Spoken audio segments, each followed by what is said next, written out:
we have seen the legend of Ruby Sunday, and a classic Who villain has returned. And I love this. I absolutely love this because it gives one of Doctor Who's greatest stories of all time a chance to return to the spotlight.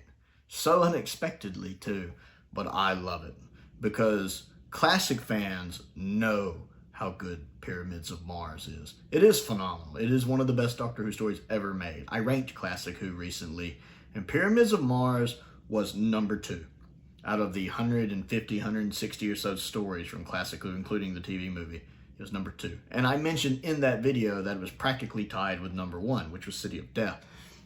Practically tied with it.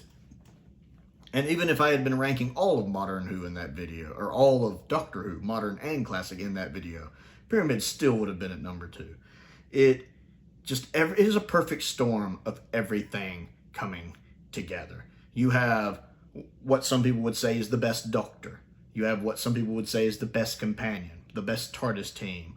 You have the show's best writer, the best writer the show has ever had, with Bob Holmes basically doing a page 1 rewrite of the script. Trust me, when Bob Holmes steps in and goes, this isn't quite working, I'm going to rewrite it. You let Bob Holmes rewrite it because he's going to do something good. And that's probably the reason why the dialogue in this story is so good, because Bob Holmes knows how to write dialogue. The dialogue is almost always cracking in his script, and the dialogue in this is so good. It's what sells there are 2 things that really sell the threat of Sutekh in Pyramids of Mars. One of them is the dialogue, because Sutekh is imprisoned in most of it. His power is restrained. You don't really get to see him do a lot with it when he gets freed, because he's only thwarted. He only gets free at the end, and he's only thwarted right there at the end. So a lot of how deadly he is conveyed through the dialogue. And then some of the actions he can do, like possessing a corpse with Scarman's brother, or Professor Scarman, I should say. But it is very effectively communicated with the Doctor talking about how deadly Sutekh is with Sarah, with Professor Scarman's brother. Just how dangerous of a character he is. And then the other thing that works really well on selling the threat of Sutekh is Gabriel Wolf's voice.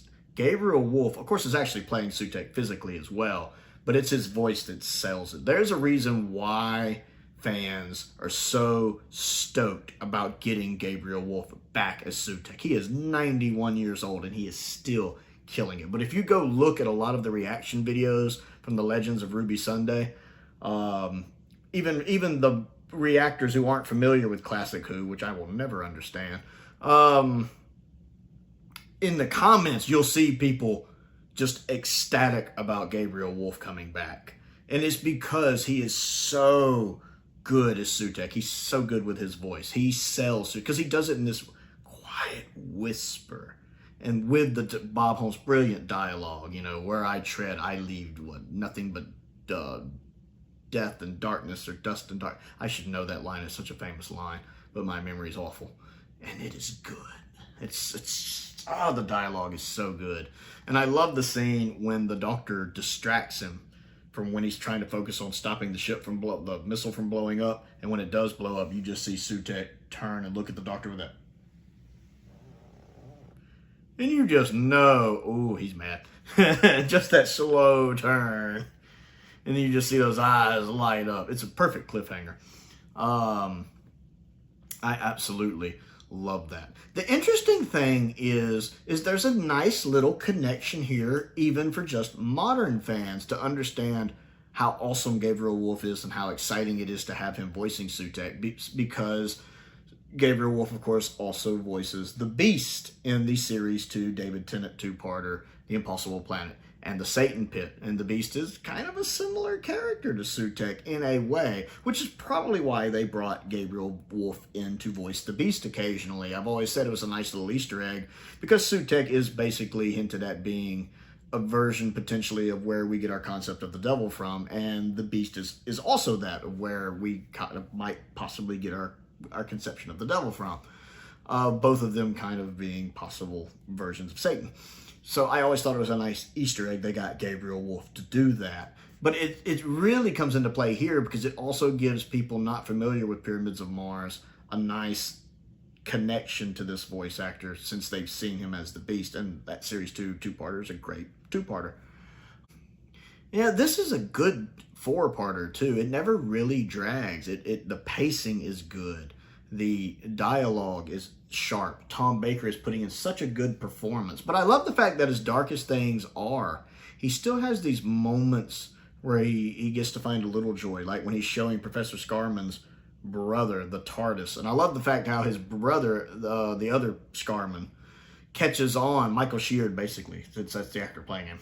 Let's call him that. Michael Sheard understands that it's dimensionally transcendental, actually much like Rogue does in Rogue when he immediately understood how the TARDIS worked.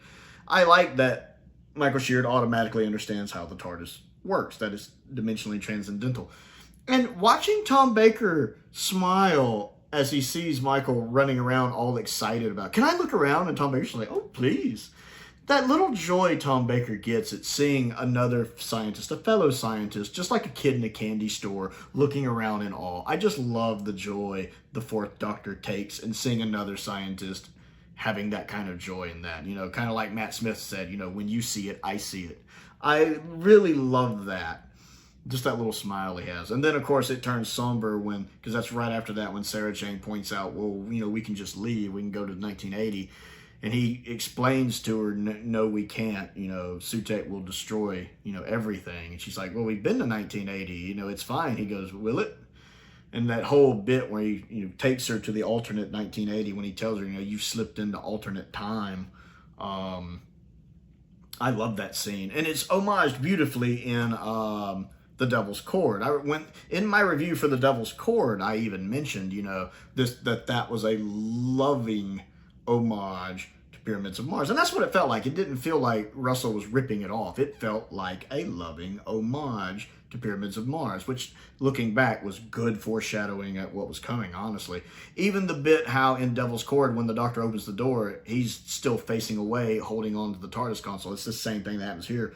When he opens the door and he's still looking away, looking at the camera, a very good trick Tom Baker is very good at, standing by the TARDIS console when he tells Sarah, you know, 1980, Sarah, if you want to get off. And then she walks out and you see the desolation and how it's just a dead world. It's such a good scene.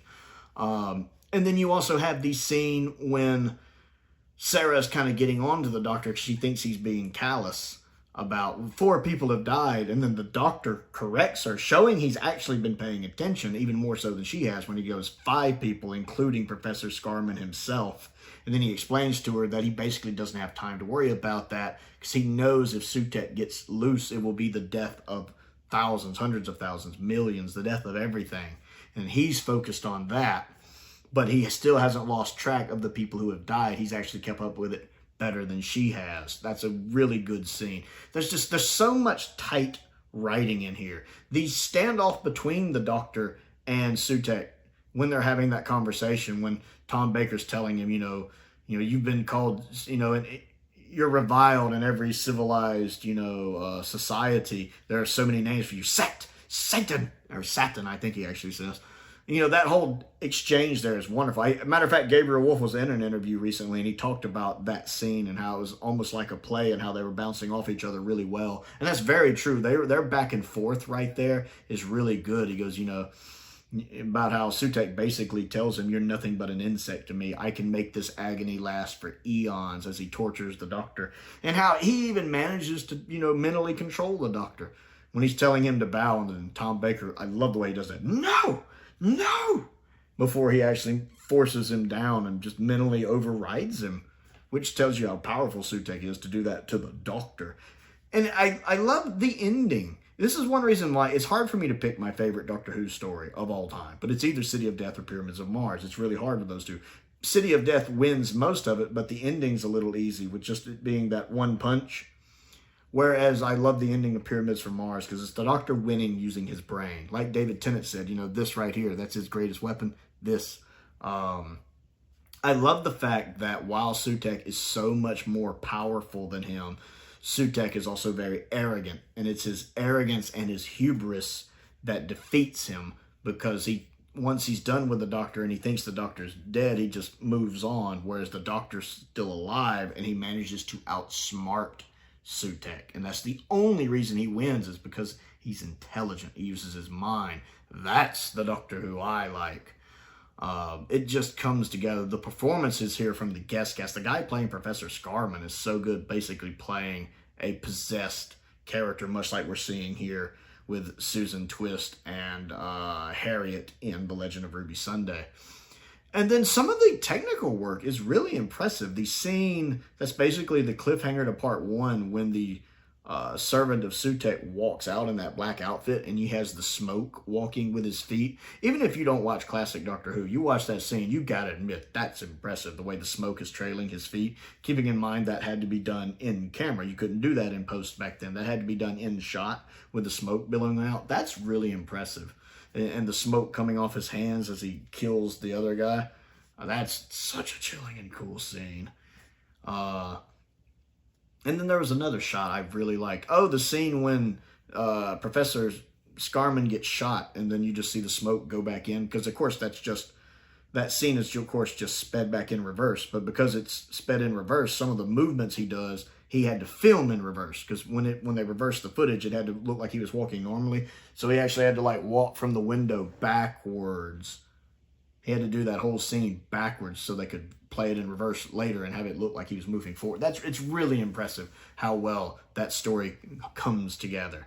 I can't put into words. This is such a good opportunity for fans of the modern show that don't really watch the classic show to get on board with the classic series, especially considering it is top tier Doctor Who. I mean, if you watch this story and you don't like it, then maybe Classic Who's not for you. Although might not necessarily be the case. There could be other parts of classic Doctor Who that would work for you, because each era of Classic Who is different. You know, you might prefer something from the Hartnell era or the Pertwee era. But this is definitely, if you ask most Classic Who fans, they'll tell you Pyramids of Mars is held in very high esteem. And it is. It's considered one of the best for a reason.